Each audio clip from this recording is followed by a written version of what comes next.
इस वीडियो में बताई गई सारी जानकारी पब्लिक प्लेटफॉर्म पर उपलब्ध है। इसमें ऐसी कोई जानकारी नहीं दी गई है जिससे हमारे सुरक्षा बलों की गोपनीयता भंग होती है। डिफेंस डिटेक्टिव सेना का सम्मान करता है और उन्हीं जानकारियों के आधार पर काम करता है जो सार्वजनिक रूप से मौजूद। क्योंकि बीसीसीआई कर रहा है बदमाशी, बीसीसीआई कर रहा है ज्यादती कि जी हमारे पास पैसा है तो हम यहाँ पे ऐसी की तैसी फेर देंगे, हम क्रिकेट चलाएंगे। भाई आप फाइनेंशियल मैटर देखें, आपके पैसे आपको मुबारक। सुन रहे हैं आप, पाकिस्तानी बिलबिला रहे हैं। का मतलब यह है कि आप पॉलिटिकल इशू की वजह से दो गवर्नमेंट या दो मुल्कों की आपस की जो सफारती लड़ाई है उसकी बुनियाद के ऊपर आप पाकिस्तान में चैंपियंस ट्रॉफी खेलने से इनकार कर रहे हैं। खिसियानी बिल्ली जैसे खंबा नोचती है ना, ठीक वैसे ही पाकिस्तानी अपना सिर नोच रहे हैं। अब यहां से मामला जाएगा किधर? अब तो 100 दिन से भी कम रह गए। 11 नवंबर को तो यानी कि आज ऐलान होना था लाहौर में चैंपियंस ट्रॉफी के शेड्यूल का। अभी तो यही नहीं पता कि होनी कहां है, होगा क्या। पाकिस्तानियों के बिलबिलाने की वजह भी है। वजह यह है कि भारत ने उसकी दुम पर लात रखकर रगड़ दिया है। नमस्कार दोस्तों, डिफेंस डिटेक्टिव के एक और नए एपिसोड में आप सभी का स्वागत है। मैं हूं आलोक।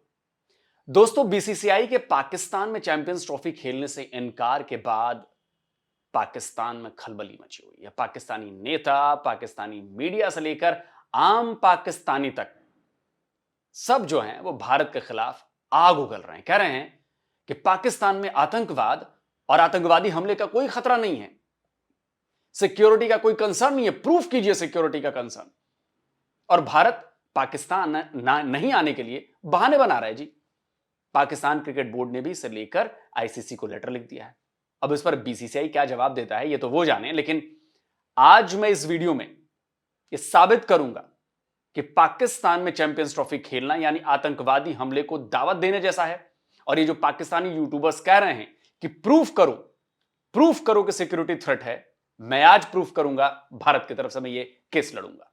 ये साफ हो चुका है कि भारत की क्रिकेट टीम पाकिस्तान नहीं जा रही है। साफ हो चुका है कि अगर चैंपियंस ट्रॉफी के मैच पाकिस्तान में होते हैं तो भारत उसमें नहीं खेलेगा। इससे पहले कि पाकिस्तान के अंदर चैंपियंस ट्रॉफी आती और खेल शुरू होता, इंडिया ने पहले ही पाकिस्तान को एम्बैरस कर दिया। अब देखिए होता क्या, एक होता है कि आप पॉजिटिव मीडिया अट्रैक्शन लेते हैं। पहली बात जी, पाकिस्तान के अंदर चैंपियंस ट्रॉफी होती है, मीडिया ने बोलना था जनाब देखिए पाकिस्तान के अंदर स्टेडियम नहीं बन रहे हैं, सिक्योरिटी के ये अरेंजमेंट हैं, होटल्स इतने खाली करवा लिए गए हैं, रिजर्व करवा लिया है, मीडिया पे कैंपेन शुरू हो जाती हैं, डिस्कशन शुरू हो जाती हैं। वो जो सारे का सारा पाकिस्तान में एक बिजनेस एनवायरनमेंट चलना था, इंडिया ने उसको बुलडोज कर दिया। उन्होंने अपनी पॉलिसीज के जरिए देखें, they have just written one letter to ICC which is not visible on booking, available नहीं है पब्लिक में, मतलब मैंने देखा नहीं है, हो सकता है अवेलेबल हो कहीं पे। इससे पहले ही पाकिस्तान की सारी एम्बैरेसमेंट भी हो गई और पाकिस्तान की तमाम जो उम्मीदें थी वो बुलडोज कर दी उन्होंने। अब भारत के इस फैसले के बाद पाकिस्तानी क्रिकेट बोर्ड को मिर्ची लग गई है। अब यहां से मामला जाएगा किधर? अब तो 100 दिन से भी कम रह गए। 11 नवंबर को तो यानी कि आज ऐलान होना था लाहौर में चैंपियंस ट्रॉफी के शेड्यूल का। अभी तो यही नहीं पता कि होनी कहां है, होगा क्या। पीसीबी आईसीसी पर भड़क रहा है कि वो भारत से पूछे कि वो पाकिस्तान आने से क्यों इनकार कर रहा है। कभी पाकिस्तान धमकी दे रहा है कि वो कभी भारत में जाकर मैच नहीं खेलेगा, कभी कह रहा है कि वो हाइब्रिड मॉडल को मंजूरी ही नहीं देगा, तो कभी रो रो कर कह रहा है कि वो भारत को आईसीसी की डिस्प्यूट रेजोल्यूशन कमेटी में घसीटेगा।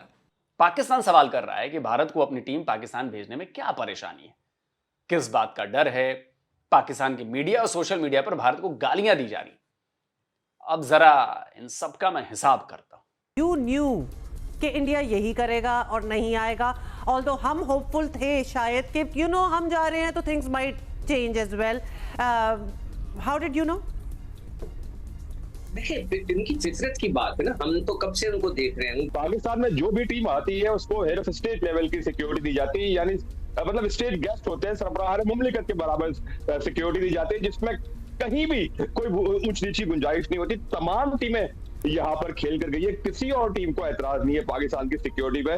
अभी 1 महीने पहले इंग्लैंड यहाँ पे खेल के गई है, ऑस्ट्रेलिया यहाँ खेल के गई है, न्यूजीलैंड, इंडिया के अलावा तमाम ही टीमें जो चैंपियंस ट्रॉफी में आनी है वो यहाँ पाकिस्तान खेल कर गई है। तो फिर किस बात का ऐतराज, कौन सी सिक्योरिटी का ऐतराज इंडियन गवर्नमेंट बनाता है? तो ये एक बहुत बड़ा क्वेश्चन मार्क है। जो पाकिस्तान के न्यूज चैनल जियो न्यूज पर पाकिस्तान के पूर्व क्रिकेटर ने आरोप लगाया कि भारत की फितरत ही खराब है। जियो न्यूज के डिप्टी एडिटर, जो स्पोर्ट्स के डिप्टी एडिटर हैं, कह रहे हैं कि भारत को पाकिस्तान में क्यों डर लग रहा है ना गजब की बात। ये कहने को तो इतने बड़े जर्नलिस्ट हैं, इतने बड़े क्रिकेट के जानकार हैं, इंटरनेशनल क्रिकेट खेले हुए हैं, और बातें इतनी मासूमियत की कर रहे हैं कि भाई पाकिस्तान में तो कोई खतरा ही नहीं है। पाकिस्तान के यूट्यूबर भी खूब रोना धोना मचा रहे हैं जी। देखें, आप सोशल मीडिया पे कल से खबरें पढ़ रहे हैं ना कि पाकिस्तान ने कह दी है कि जी हम चैंपियंस ट्रॉफी नहीं खेलेंगे। और भाई क्यों नहीं खेलेंगे? हमारा टूर्नामेंट है अपना, हम होस्ट हैं इसके। अगर बीसीसीआई बदमाशी कर रहा है, अगर बीसीसीआई ज्यादती कर रहा है, तो आप क्या अपना टूर्नामेंट छोड़ देंगे? कोई टूर्नामेंट नहीं छोड़ेंगे। आप क्या करेंगे?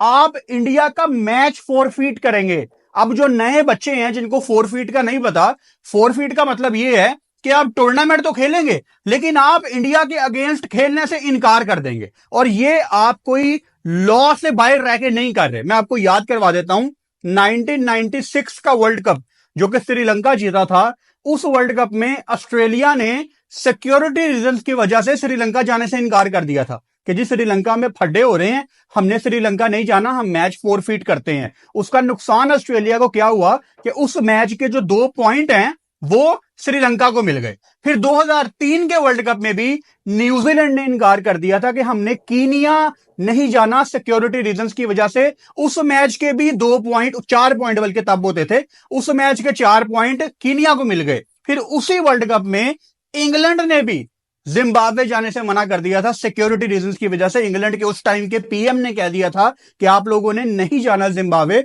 उसमें भी जिम्बाब्वे को 4 पॉइंट मिल गए। तो आप यही करें।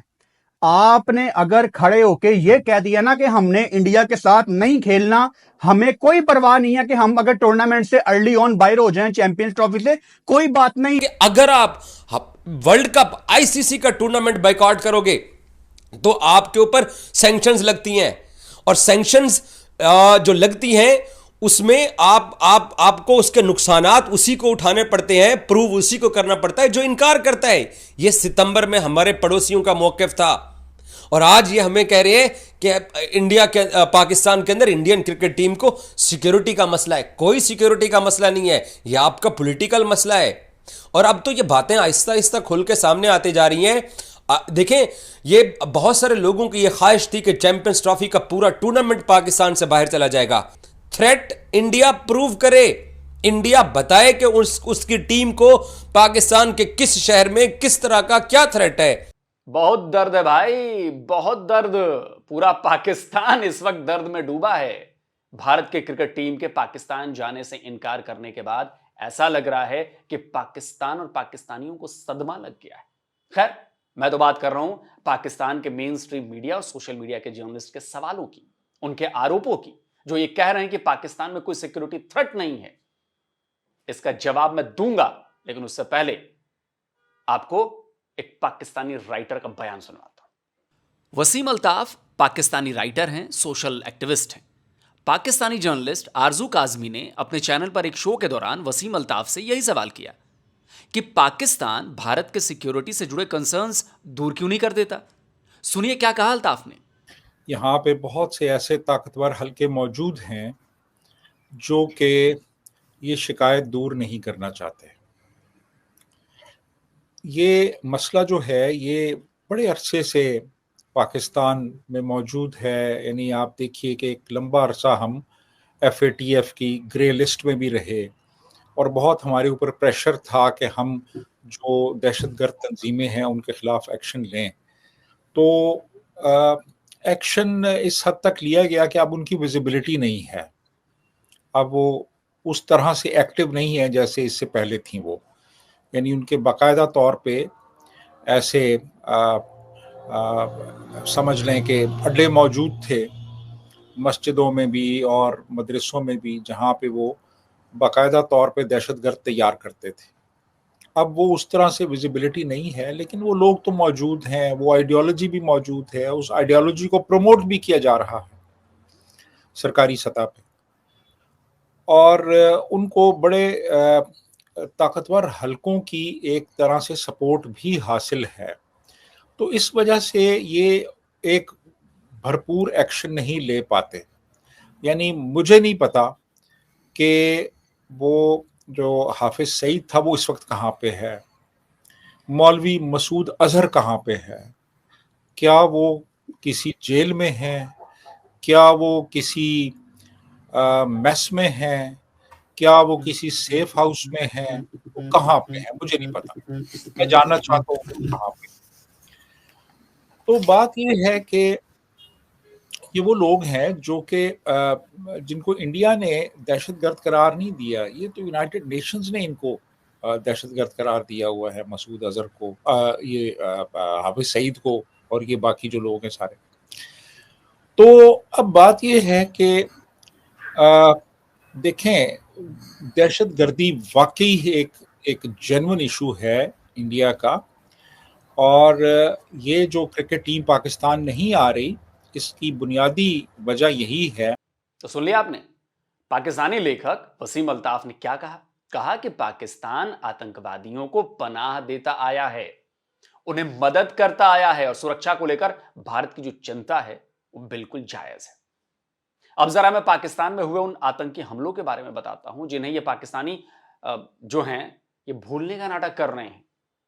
ये हमले बता रहे हैं कि पाकिस्तान में सुरक्षा के इंतजाम के हालात क्या हैं, और केवल भारत ही नहीं, पाकिस्तान आने वाली हर देश की टीम को कितना बड़ा खतरा है। केवल 5 दिन पहले 9 नवंबर को पाकिस्तान के क्वेटा में रेलवे स्टेशन पर एक आत्मघाती धमाका हुआ था। इस ब्लास्ट में 26 लोगों की जान चली गई थी। इस हमले में टारगेट किन्हें बनाया गया था?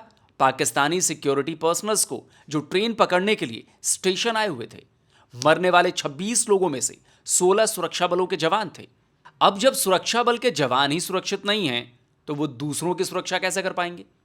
पाकिस्तान अपने सो कॉल्ड सबसे अच्छे और भरोसेमंद दोस्त चीन के सिटीजन को तो सिक्योरिटी दे नहीं पा रहा। पिछले ही महीने कराची के हाई सिक्योरिटी जोन में एयरपोर्ट के ठीक बाहर चाइनीज वर्कर्स के कॉन्वॉय को ब्लास्ट करके उड़ा दिया गया। 2 चाइनीज सिटीजन्स की जान चली गई। पाकिस्तान में चीनी नागरिकों को कोई पहली बार निशाना नहीं बनाया गया। मार्च में भी एक आत्मघाती धमाके में 5 चीनी इंजीनियर्स की जान चली गई थी। और इसी वजह से पाकिस्तान में सिक्योरिटी थ्रेट का मुद्दा तो चीन भी उठा रहा है। बीते 30 अक्टूबर को चीन ने पाकिस्तान को दो टूक कह दिया कि सिक्योरिटी थ्रेट का असर BRI इन्वेस्टमेंट पर भी पड़ेगा।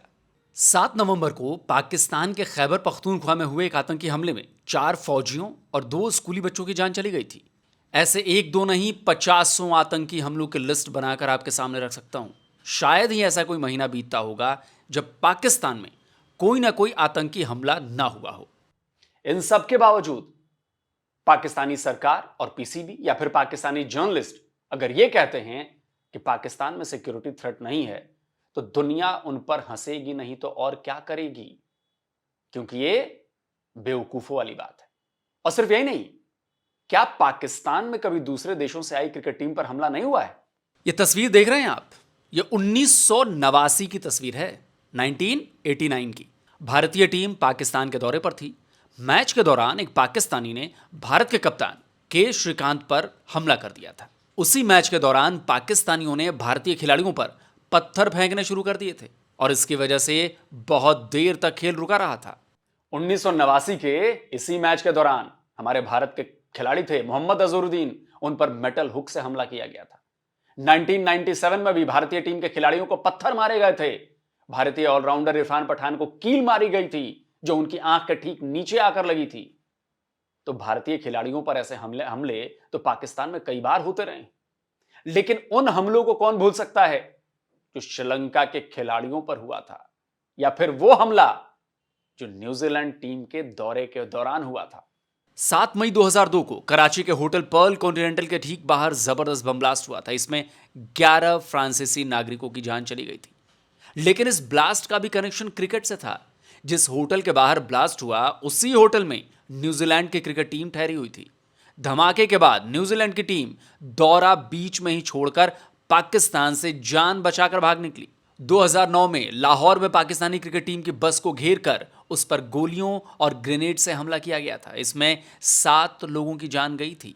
कई श्रीलंकाई खिलाड़ी गंभीर रूप से घायल हुए थे। पाकिस्तानी आर्मी ने स्टेडियम में हेलीकॉप्टर उतारकर उन श्रीलंकाई खिलाड़ियों का रेस्क्यू किया था। यही नहीं, अक्टूबर 2002 में सेफ्टी का मुद्दा उठाते हुए ऑस्ट्रेलिया की टीम ने भी पाकिस्तान में खेलने से मना कर दिया था। तब तो पाकिस्तानियों ने ऐसा बवाल नहीं काटा था जो भारत को लेकर अब काट रहे हैं। साल 2008 की भी याद दिला देता हूं। सो कॉल्ड प्रोपेगेंडा पत्रकार वालों, चैंपियंस ट्रॉफी पाकिस्तान में शेड्यूल थी। ऑस्ट्रेलिया, ब्रिटेन, साउथ अफ्रीका, उन्होंने यह कहकर खेलने से मना कर दिया था कि पाकिस्तान में खेलना बिल्कुल सेफ नहीं है, सिक्योरिटी का थ्रेट है। तब तो आप लोगों ने कोई हंगामा नहीं किया। 2011 का वर्ल्ड कप क्यों भूल जाते हैं जनाब, जिसमें पाकिस्तान को होस्ट था। सिक्योरिटी कंसर्न की वजह से को होस्टिंग के राइट्स पाकिस्तान से छीन लिए गए थे। तब भारत ने पूरा वर्ल्ड कप कराया था। तब क्या जबान पर ताले लगे हुए थे? आज तो उससे भी ज्यादा बुरे हालात हैं। और मेरे पास एक और भयंकर सबूत है, एक और जबर सबूत देता हूं कि पाकिस्तान चैंपियंस ट्रॉफी होस्ट करने के लायक देश है ही नहीं, बिल्कुल अनसेफ है, सिक्योरिटी के भयंकर थ्रेट्स हैं। ये जो रिपोर्ट दिखाऊंगा ना, वो इन सारे प्रोपेगेंडिस्ट पाकिस्तानी पत्रकारों और मीडिया वालों के हर दावे की धज्जियां उड़ाने वाली है ये रिपोर्ट। यह है south Asia terrorism portal. South Asia के देशों में होने वाली आतंकी वारदातों पर इस पोर्टल पर नजर रखी जाती है, उसका डेटा बैंक तैयार किया जाता है।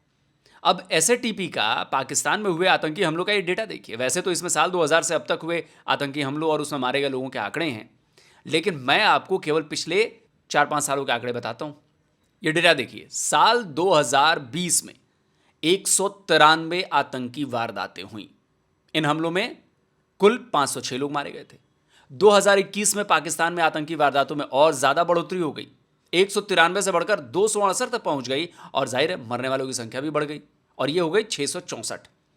2022 में पाकिस्तान में 365 आतंकी हमले हुए, फिर बढ़ गई संख्या, तो मरने वालों की संख्या भी बढ़ी, 971 लोग मारे गए। 2023 में 527 हमले हुए, इसमें 1502 लोगों की जान चली गई। और अब 2024 में 10 नवंबर तक पाकिस्तान में 664 आतंकी हमले हो चुके हैं, जिनमें 1753 लोगों की मौत हुई है। अब इस पर आप जरा गौर कीजिए, साल दर साल पाकिस्तान में ना केवल आतंकी हमले बढ़ते जा रहे हैं, बल्कि उसमें मरने वालों की तादाद भी तेजी से बढ़ रही है। अब सोचिए, इसके बाद भी पाकिस्तान सबूत मांग रहा है कि भारत बताए कि सिक्योरिटी थ्रेट कहां है। इसके बाद भी पाकिस्तान दावा कर रहा है कि पाकिस्तान में खेलने पर कोई खतरा नहीं है जी। वैसे भारत ने ना केवल चैंपियंस ट्रॉफी को लेकर पाकिस्तान को चपेड़ मारी है, बल्कि 2 और तमाचे भी जड़े हैं। भारत ने चैंपियंस ट्रॉफी में अपनी क्रिकेट टीम भेजने से इनकार करने के बाद ब्लाइंड T20 वर्ल्ड कप के लिए भी अपनी टीम पाकिस्तान नहीं भेजने का ऐलान किया है। इतना ही नहीं, भारत ने अपनी कबड्डी टीम को भी पाकिस्तान नहीं भेजने का फैसला किया है। देखिए भाई, बात तो सही है। ऐसा तो है नहीं कि केवल मेंस क्रिकेट टीम को ही पाकिस्तान में खतरा है। खतरा तो भारत से जाने वाली हर टीम के खिलाड़ियों को है। तो मैं तो कहता हूं, कोई भी टीम नहीं जाना है, किसी को भी मत भेजो पाकिस्तान। अब पाकिस्तान इस पर बिलबिला रहा है तो बिलबिलाओ भाई। सबसे पहली प्राथमिकता हमारे खिलाड़ियों की सुरक्षा है, जिसे लेकर जरा भी लापरवाही नहीं करनी चाहिए। और भारत सरकार के इस फैसले ने यह साबित कर दिया है कि वो इसमें पीछे नहीं हटने वाली। एकदम नहीं, एक तीर से कई शिकार होने वाले हैं। तो दोस्तों, आपको आज का ये वीडियो कैसा लगा और भारत का जवाब कैसा लगा सबूतों के साथ इन सारे पाकिस्तानी प्रोपेगेंडिस्ट यूट्यूबरों और पत्रकारों और मेन स्ट्रीम मीडिया के लिए? कमेंट करिए और इस वीडियो को ज्यादा से ज्यादा शेयर करिए, ताकि ये वीडियो उन लोगों के मुंह पर तमाचे की तरह जाकर लगे, तभी फायदा होगा। तो इसलिए शेयर करिए धड़ाधड़। एक बंदा कम से कम 50 लोगों को शेयर करिए आप लोग। और जिन दोस्तों ने अभी तक डिफेंस डिटेक्टिव को सब्सक्राइब नहीं किया, तो भाई चैनल को सब्सक्राइब करिए, बिल्कुल फ्री है। बेल आइकन जरूर दबाइएगा, जिससे हमारे द्वारा अपलोड किए गए हर वीडियो की जानकारी आपको मिलेगी। जल्दी मिलता हूं एक और नए वीडियो के साथ। नमस्कार, जय हिंद। तो अगर आप चाहते हैं मुझसे बात करना, मुझसे कोई सवाल पूछना, तो फैन कॉल पर आप मुझसे कनेक्ट हो सकते हैं। फैन कॉल में ये सुविधा है कि आप अपने हिसाब से वहां पर जाकर टाइम स्लॉट बुक कर सकते हैं कि आपको फलाने दिन मुझसे बात करनी है, फलाने टाइम पे मुझसे बात करनी है। लेकिन ये भी बता दूं कि ये पेड सर्विस है।